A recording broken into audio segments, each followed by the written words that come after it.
sharing your chair. Ibahagi mo ang inuupuan mo. Today we are celebrating the feast of the chair of Peter the Apostle. Sabi ko nung bata pa ako, bakit natin pinagpipiestahan yung upuan? Kailan pa ba mahalaga yung upuan? Bakit malaking piyesta ang upuan? A chair is a chair. The chair of Peter represents our leadership and understanding of leadership in our church.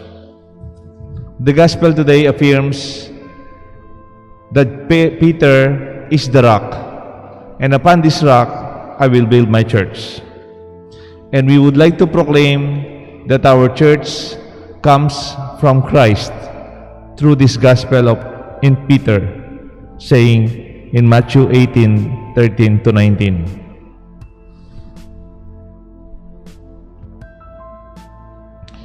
Alam niyo po, sa organisasyon, inisip natin yung pinakamatas na pwesto, yung presidente. Sila ang nakikita natin. O kaya yung CEO, Chief Executive Officer. O kaya yung COO, Chief Operating Officer. Pero in a corporation, sa malaking organisasyon, hindi man presidente ang pinakamataas. Ang tawag sa pinakamataas na pwesto sa isang malaking organisasyon ay chairman or chairwoman, or sometimes they address them chair. At ito po ang ating pagtingin in leadership. The chair is where the leader sits. It is very meaningful for us. Why celebrating the chair of Peter? Because we are celebrating our unity in one leadership. We are celebrating our oneness. Nakakatakot po if we don't have one leader. Division comes when we have unacceptable leadership. Alam niyo po nangyayari ngayon sa Myanmar? Yung dating pangalan ng Myanmar, Burma. Meron na silang democratically elected officials. Yung kanilang pinaka-presidente, yung si Aung San Suu Kyi. She's a woman, had been in prison for many years, and then she became the president of Burma, now called Myanmar. I think last February, the military formed a junta, and they imprison all democratically elected government officials. Kaya magulong-magulo sa Myanmar ngayon. Hundreds and thousands of people, especially the young, are going through the streets, nagrarayot, nagkakagulo because of their divided leadership. Di ba may kasabihan, a fish rots from the head. Ang isda daw, unang nabubulok sa ulo. Ganyan din po ang mga simbahan, mga organisasyon. It is the chair of Peter that unites us. And it creates the mission of creating more space for all of us. A big room for all of us, where we can share the graces of God. Mas scoop when we have good leaders. Abe tamungan, you can be invited to be part of it. Minsan po, meron akong kaibigan, ang pangalan niya, Collins Coloma. Altar boy po kami. Matanda po ako kay Collins. Kaklase nung kapatid ko, si Kaloy. At si Collins po, kasama ko nagsiserve. Knights of the Altar kami, ganyan. Kamukha ni na Michael dyan. We are serving. Kaya lang po sa barangay, pupunta kami sa barangay, kasama namin si Monsignor Felipe Pangilinan, Apong Ipe. He's a very old pious priest. Nung parish priest po namin siya, sumasama kami. Marami po yung barangay ng Florida Blanca. I think 32 barangays ang laki ng Florida Blanca. And during those times, wala pang maraming sub-parishes. Isa pong barangay doon, dahil mahirap lang, may liit lang po yung chapel, maraming tao, dalawa lang yung upuan. Ako, may upuan ako bilang altar boy, tapos siyempre yung pare. Si Collins, no? Si Collins Coloma, yung aming kasamang knights, wala siyang upuan. So habang first reading, Sunday Mass, 2 readings, nakatayo siya. Everybody sitting down. Tapos itong altar boy, nandyan sa side, malit lang po. To my surprise, no? Ako nakaupo ako bilang siguro grade 6 na po ako noon. Tinawag nung pare, Mekeni. Luk-luk ka isipin ko. Yung pinaupo nung pare sa tabi ng kanyang upuan. Very ordinary chair. Parang from the first reading until the gospel, nakaupo si Collins dun sa upuan ng pare, katabi ng pare. At nung nag-homily yung pare, kaysa nakatayo itong altar boy, pinaupo niya sa kanyang upuan, which is reserved for the priest. As a young boy, I was inspired by that old priest. God bless his soul. A very humble person. Pangalan niya po, Monsignor Felipe Pangilinan. He shared his chair, symbolically sharing himself to us. In fact, ang ugali po ng paring yon, pagkatapos namin nag-serve sa mga barangay, pinapakain po kami sa kumbento, sardinas. Kung ano may sardinas, sama-sama kami, sardinas po kinakain namin sama-sama. Ngayon po si Collins Coloma, lawyer na po. I think he's the head fiscal sa city of Olongapo. No? And when we see each other, we remind ourselves of our experiences when we were young. I think this is leadership. When you can share the space for everyone so that everyone will be seated. Di ba ganyan naman po? Pag sumakay ka sa bus o kaya sa MRT, masikip.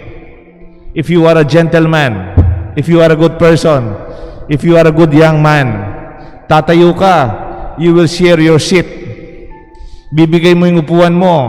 Kung may buntis, may sakit, may matanda, you give your chair, you share it. That is real leadership in service. Ang paniniwala po natin sa ating mga leader, they are not leader by power. They are leader in terms of service. We call it servant leadership. Yan po naman talaga ang psyche at ng kultura ng Pinoy. Tignan mo po yung mga upuan ng mga Pinoy.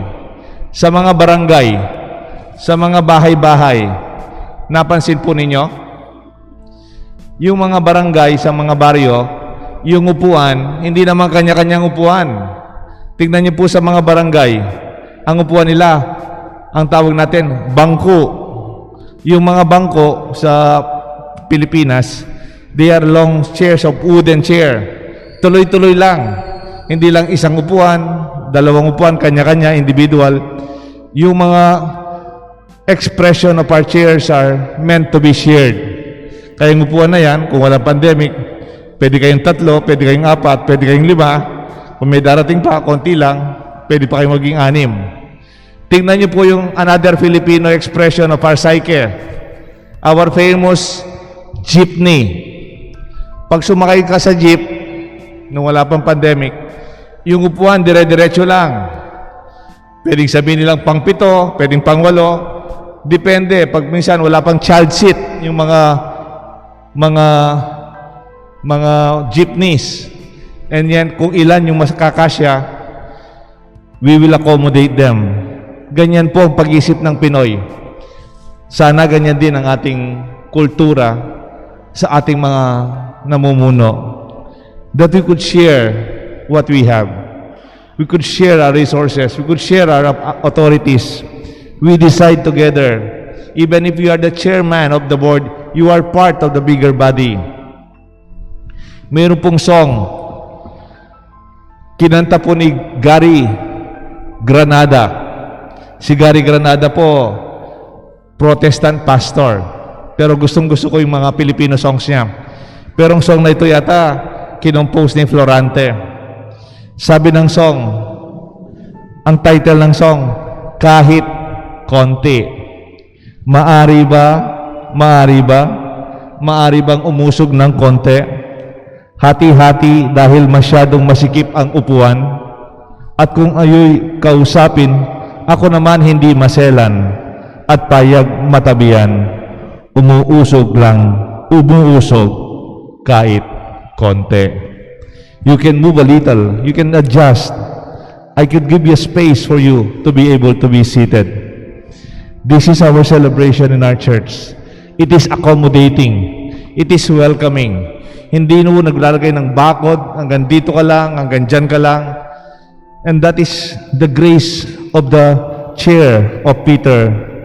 We celebrate our popes from Peter until Pope Francis, occupying the same seat of leadership that unites us in embracing love and humble service. Minsan po meron kaming professor, ang pangalan niya Dr. Jose de Mesa, Joe de Mesa. At ang kanyang assignment sa amin, ang kanyang subject is soteriology. It is a study on salvation studies. At sabi niya sa amin, Kapampangan po kami, siya taga Manila. Sabi niya sa amin, for this semester, you will do one research paper. Mag-research kayo. Ano sa Kapampangan ang salvation? And then mag-interview kayo ng mga tricycle, mga farmers, sa palengke, mga sa simbahan, mga nasa bangko, mga bata, matanda. Ano sa Kapampangan ang salvation? Siyempre, madalas mong isipin, kaligtasan. Tagalog yun eh. No?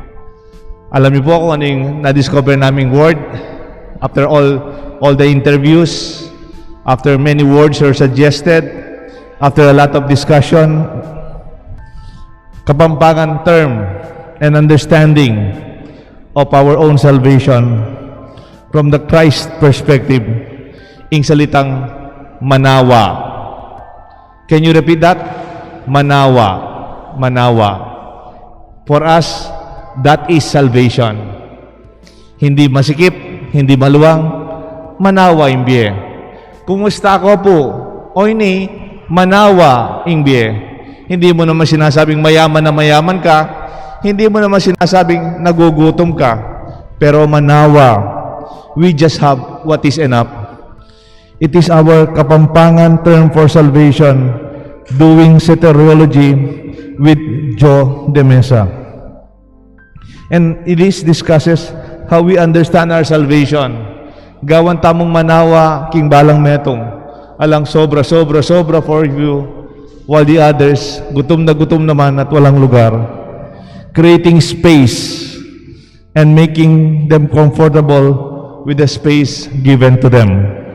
Creating leadership space, creating a place for everyone. This is our reflection, sharing your chair, sharing our grace. May God bless us all in the name of the Father, the Son, and the Holy Spirit. Amen. Let us all